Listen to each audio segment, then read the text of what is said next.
وانا دايما اقول ان انا ما اقولش الحديث ده الا لما تصلي على النبي 3.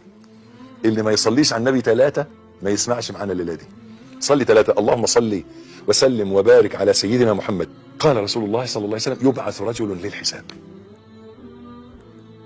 فتثقل موازين سيئاته فيؤمر به الى النار. فلما اخذته ملائكة العذاب جعل يتلفت، ماشي واخداه ملائكة العذاب رايح جهنم، وطول ما هو ماشي مع الملائكة عمال يبص وراه. فقال الله: ردوه.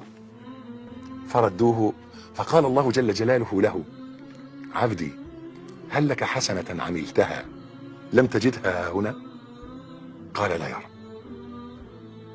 فقال الله: عبدي هل وجدت في صحفك ها هنا سيئة أثبتها عليك ملائكتي ولم تعملها؟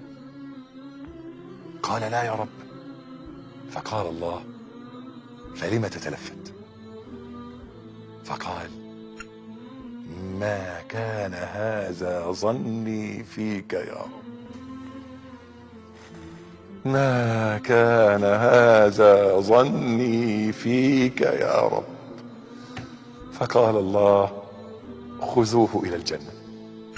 قال له: يا رب ما كانش ظني فيك انك هتعذبني ابدا، كان عشمي، كان ظني فيك انك هتسامحني،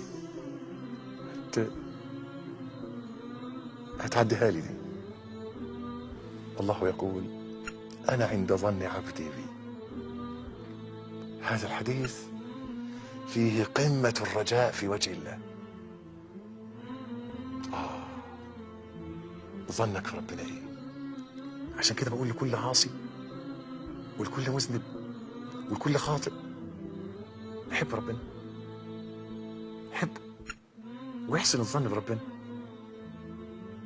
يمكن ده يكون نجاتك من الذنوب والمعاصي اللي انت فيه. ما تقولش خلاص انا بقيت وحش. لا لا لا، حتى وانت وحش حبه سبحانه وتعالى، واحسن الظن بيه وتضرع اليه وحاول تقرب منه، وهو ارحم من امك واكرم من الدنيا كلها سبحانه. الحمد لله على نعمة الاسلام.